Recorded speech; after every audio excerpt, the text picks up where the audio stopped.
Salam dan bahagia Bapak dan Ibu guru hebat.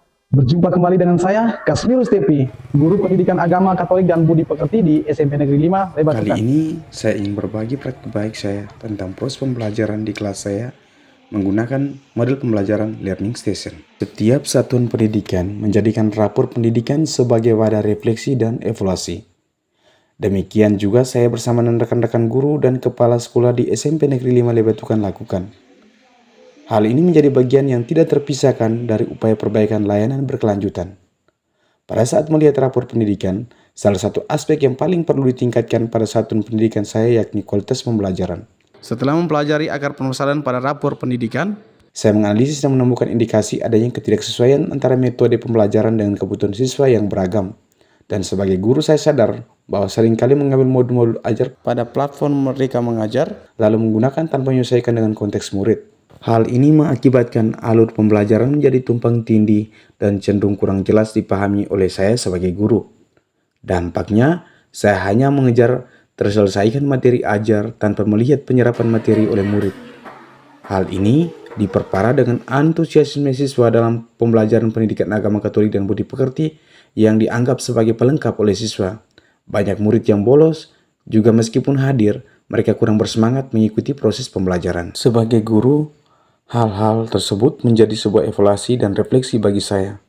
Pertanyaan reflektif bagi saya adalah bagaimana upaya saya untuk meningkatkan kualitas pembelajaran yang merupakan rekomendasi dari rapor pendidikan, sekaligus pembelajaran saya mampu mengakomodasi kebutuhan yang berbeda dari setiap individu murid, dan apakah perencanaan pembelajaran yang saya rancang dapat memenuhi kebutuhan murid sekaligus meningkatkan motivasi belajar sehingga kelas menjadi interaktif dan menyenangkan. Gambaran situasi yang tadi diuraikan, mulai dari rapor pendidikan, juga kesulitan-kesulitan yang saya alami.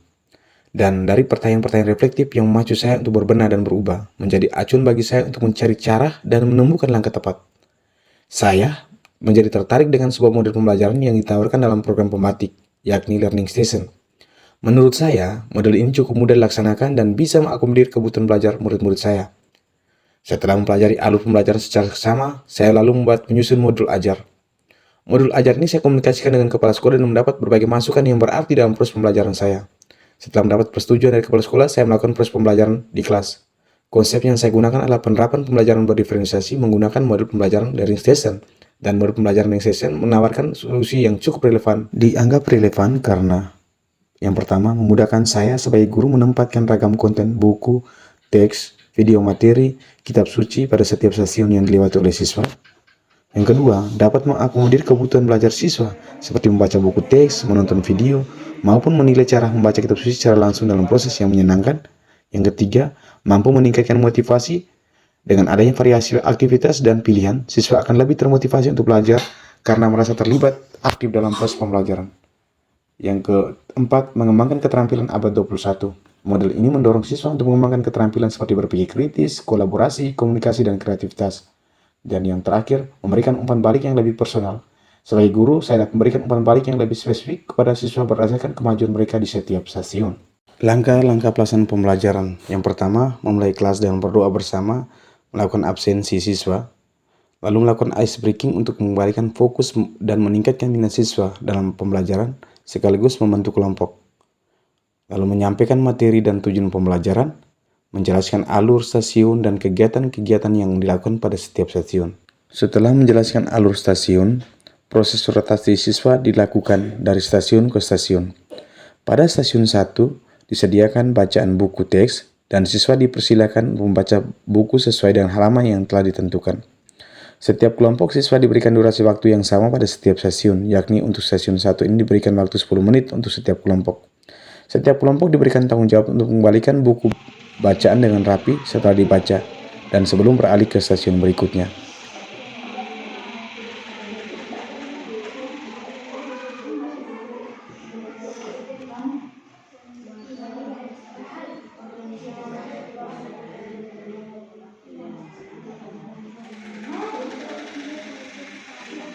Di stasiun 2 telah disediakan QR Code yang berisi link video pembelajaran dan peserta didik cukup melakukan scan QR Code untuk menonton video materi dan membuat catatan jika diperlukan. Posisi dan kondisi yang diharapkan terwujud di masa yang akan datang. Cita-cita itu bisa dalam bentuk target jangka pendek, jangka menengah, dan jangka panjang. Sebagai pelajar SMP kelas 9, tentunya kamu bercita-cita lulus dengan nilai terbaik dan melanjut ke sekolah pilihanmu. Setelah berproses di stasiun 2, selanjutnya bergerak ke stasiun 3. Pada stasiun 3 telah disediakan kitab suci dan peserta didik diminta untuk membaca kitab suci dengan cara baca yang tepat, intonasi, dan penjiwaan terhadap teks. Saya melakukan penilaian terhadap setiap kelompok dan mengisi lembar penilaian. Setelah membaca teks, peserta didik menarik kesimpulan dan mendapatkan penegasan materi dari saya. Lalu berlanjut ke stasiun 4. Pada stasiun 4 telah disediakan QR Code link kuisis dan peserta didik dapat melakukan scanning untuk mengerjakan uji pemahaman terhadap materi secara kolaboratif dan berkelompok. Setelah semua siswa menyelesaikan setiap proses di masing-masing stasiun, peserta didik diarahkan untuk duduk dan melakukan refleksi terhadap proses pembelajaran yang dilalui dengan menunjukkan perasaan mereka melalui emotikon perasaan yang tertempel dan juga menutup mata dan mengacungkan jari sesuai urutan emotikon yang tertempel. Saya merasa senang karena mempelajari materi melalui video dan membaca. Saya merasa senang karena saya bisa mempelajari materi melalui video dan membaca. Satu kata untuk pembelajaran hari ini. Mantap dan luar biasa. Refleksi saya, dalam upaya meningkatkan kualitas pembelajaran pendidikan agama Katolik dan budi pekerti, saya telah menerapkan model pembelajaran learning station sebagai salah satu strategi pembelajaran berdiferensiasi. Model ini dipilih karena memungkinkan saya untuk bisa mengakomodir perbedaan gaya belajar, minat, dan kemampuan siswa dalam kelas. Dalam proses implementasi, saya perlu merencanakan dengan matang sebelum memulai. Saya perlu melakukan analisis mendalam terhadap kebutuhan belajar, dan demikian saya dapat merancang learning session yang relevan dan menarik bagi setiap siswa. Aktivitas yang bervariatif, saya berusaha menghadirkan beragam aktivitas di setiap stasiun, mulai dari kegiatan individu, kelompok, hingga melibatkan teknologi. Hal ini bertujuan untuk menjaga minat belajar siswa dan memberikan pengalaman belajar yang bermakna. Yang berikut, pemilihan materi yang relevan. Saya memilih materi-materi yang relevan dengan kehidupan sehari-hari siswa dan nilai-nilai kekatolikan. Materi tersebut disajikan dalam bahasa yang sederhana dan mudah dipahami. Dan terakhir, memberikan umpan balik. Saya memberikan umpan balik yang konstruktif pada setiap siswa secara individual maupun kelompok. Hal ini bertujuan untuk mendorong siswa agar terus belajar dan memperbaiki diri. Hasil yang telah saya capai. Yang pertama, peningkatan aktivitas siswa. Terjadi peningkatan signifikan pada aktivitas siswa selama proses pembelajaran. Siswa lebih terlibat aktif dan antusias dalam mengikuti proses kegiatan di setiap sesinya. Yang kedua, peningkatan pemahaman konsep. Hasil evaluasi menunjukkan bahwa pemahaman siswa terhadap konsep-konsep dalam pendidikan agama Katolik dan budi pekerti mengalami peningkatan. Peningkatan keterampilan sosial. Siswa menjadi lebih terampil dalam bekerja sama, dalam berkelompok, berkomunikasi, dan menghargai perbedaan pendapat. Dan peningkatan minat belajar. Minat belajar siswa terhadap mata pelajaran pendidikan agama Katolik menjadi semakin meningkat.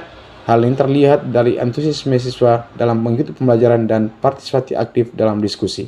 Demikian cerita berbagi praktik baik saya. Semoga bisa menginspirasi Bapak Ibu sekalian untuk menerapkan pembelajaran berdiferensiasi dengan model pembelajaran learning station.